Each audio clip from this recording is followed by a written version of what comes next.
Here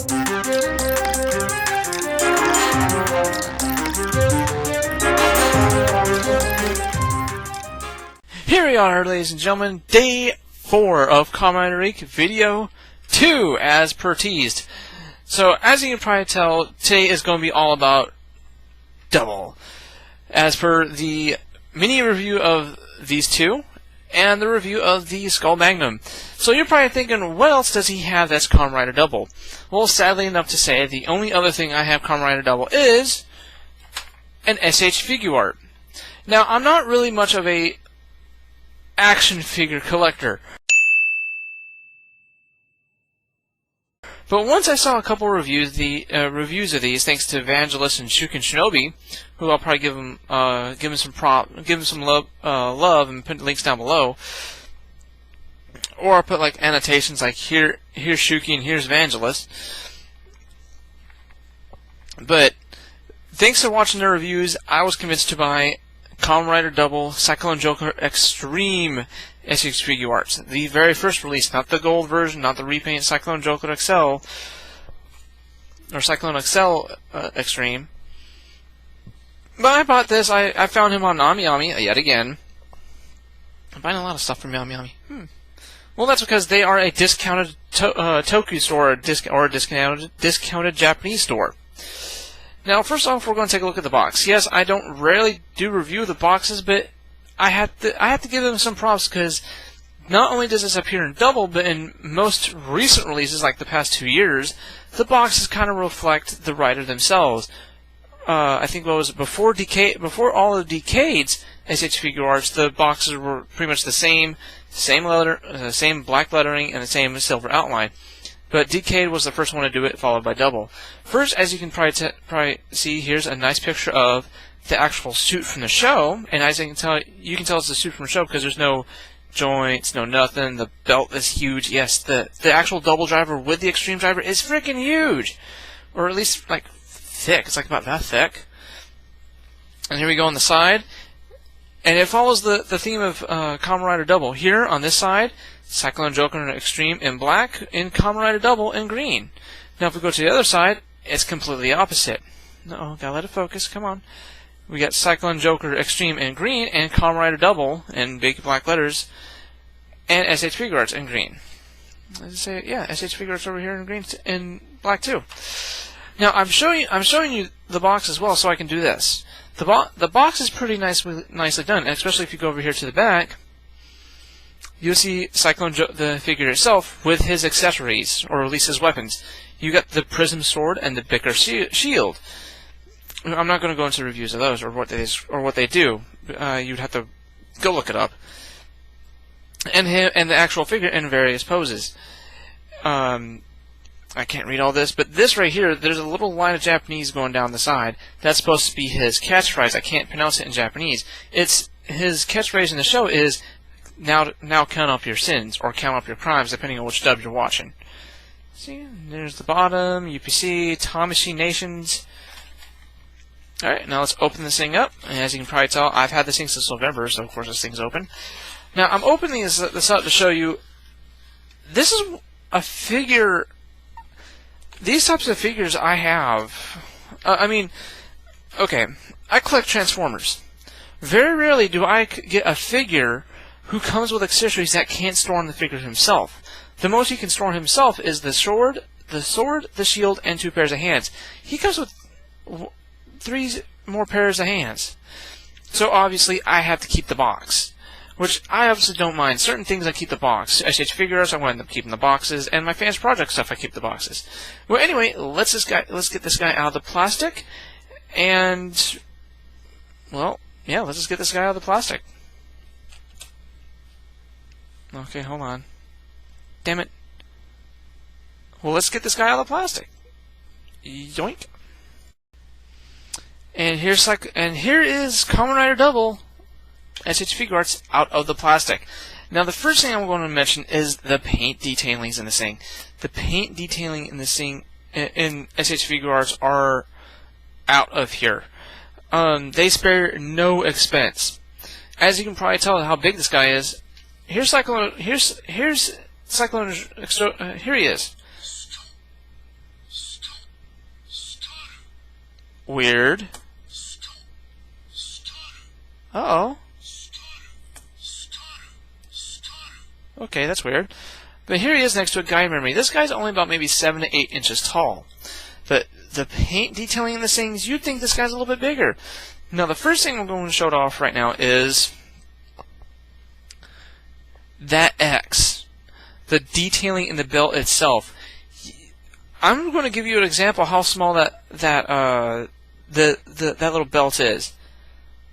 That's my thumbnail. This little thing is a little bit bigger than my thumbnail, and my thumb's kind of small.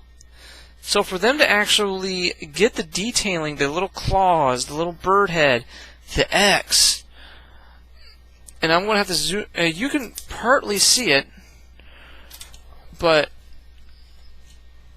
in the driver itself, when he changes, little lights appear down here. Yeah, I have to use this little small screwdriver, and you see a very light green and a purple painted in there.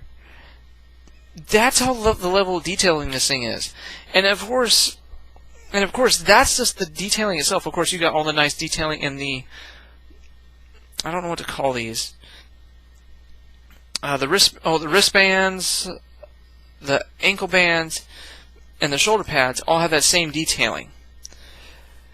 Now, of course, the first point of articulation that's probably obvious is double jointed shoulder elbows and double jointed knees. Yeah, so you guys can probably get a good imagination of what kind of poses this guy can assume. And not to mention, he has a ball in the shoulder of, I don't know what to call it, maybe a universal joint? Yeah, a universal joint in the arm. The shoulder pad is connected to the arm. So it goes with the arm, so it doesn't get in the way. It doesn't get in the way at all. See, if you move it forward, the shoulder pad moves forward. Moves his arms up, his arm moves up. Now, there's two different types of hips. There's a universal joint hip where it's like a ball and it pivots, and then there's one like this where it does the whole. You can actually see, there it is. Let's see. Okay, let's do it on the Cyclone side. It might be a little bit easier to see. There we go. Yeah, because it's not all black and stuff. Ah, damn it. Funny part is my bright light's over there. Let's see. Oh, you can't see it, but it's a ball on a hinge, and as you can probably tell, it doesn't really. It leaves a giant gap, which I really don't like. And now there's one point that everybody loves to show off is those eyes, those really gorgeous eyes.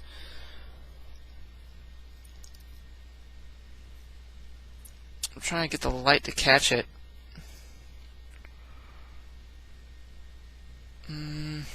It's not catching. Damn it. But trust me when I say this, it actually can tell like compound eyes. And that was another thing I forgot to tell you. He has a ball. His neck has a ball joint. His head has a ball joint. So you can make him do the whole head tilt thing, or look really down and slightly up at you menacingly. Which I really. This figure has the type of eyes where it can really easily do the whole confused, happy look, and at the same time pull a evil rider look at you, where he looks very, very angry at you. Now, of course, now we got the feet. The feet have a pivot in them to go back and forth. They have a pivot in them to go side to side, and they have a toe pivot. These things are full of joints. You can get absolutely a good amount of poses out of this guy. I mean,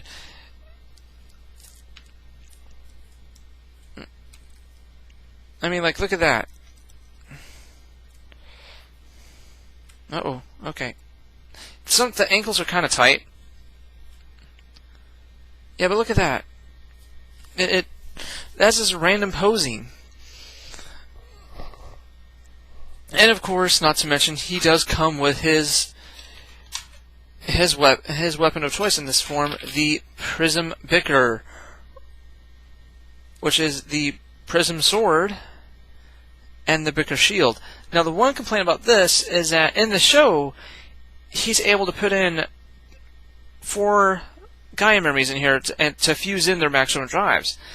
Now the thing is,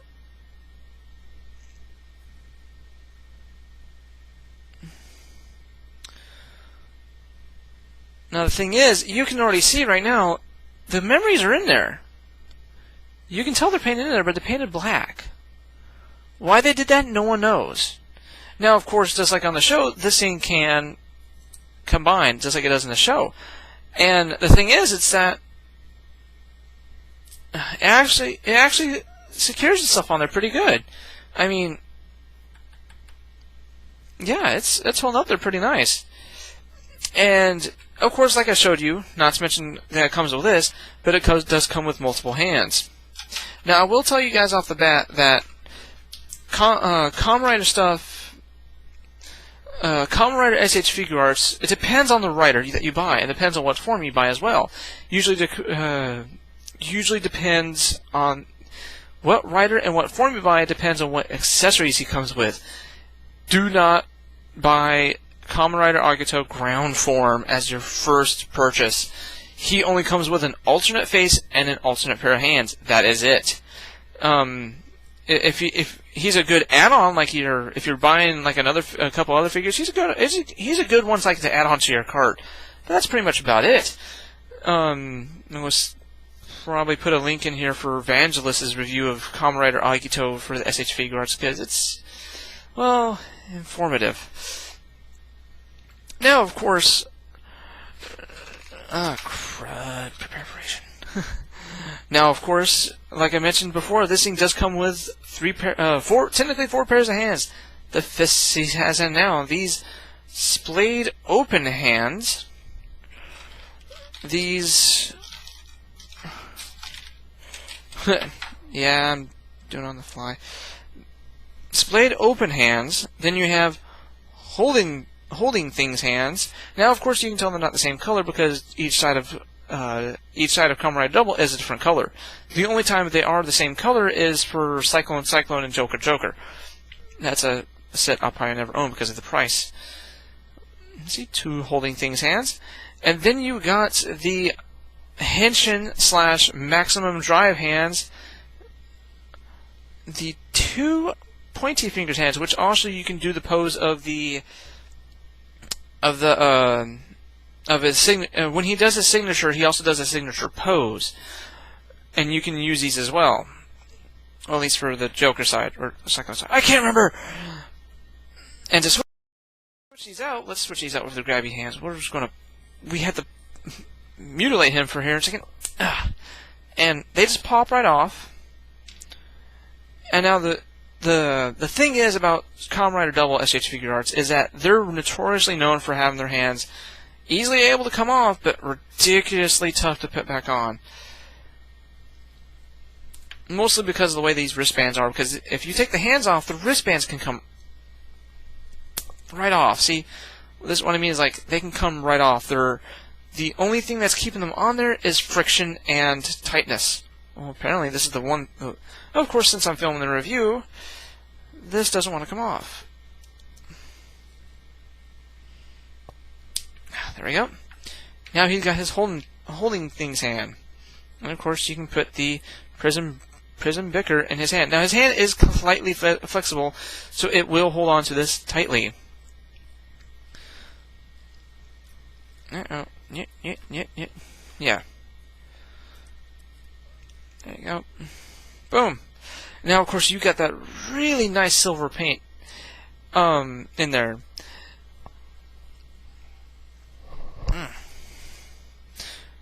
Yeah, the poses are nice. The joints are nice. Yeah, the only you can make him do a really awkward whoosh kick. Make him do a Zohan kick. Was that your foot? Now, my final thoughts on this. Final thoughts are, if you're an action figure collector, I say get it. If you're a Double fan, oh, definitely get it. But the thing is that if you really want to get an S.H.Figuarts, try to go to Ami route. The Ami route, you can get them for a discount, or at least try to go through HLJ, Ami. Uh-oh, he let go. HLJ, Ami Ami, they, especially HLJ, or HLJ and Ami Ami, because they're starting to have discounts on their stuff now.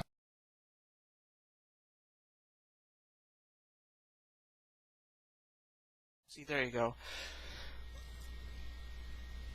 And see, now you can look down at you evilly as he draws his sword. See, yeah, it actually is. If you get it in there tight enough, it'll stay.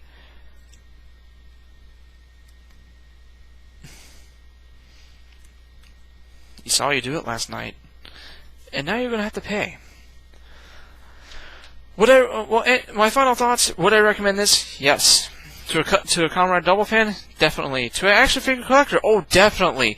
The money for it more than definitely pays up for itself. Now, like I said, I managed to pick mine up at AmiAmi.com, which I'll probably put a link. I'll put a link in the description, just like I got my Skull Magnum and a few other choice items Now let's just hope he doesn't count up your crimes.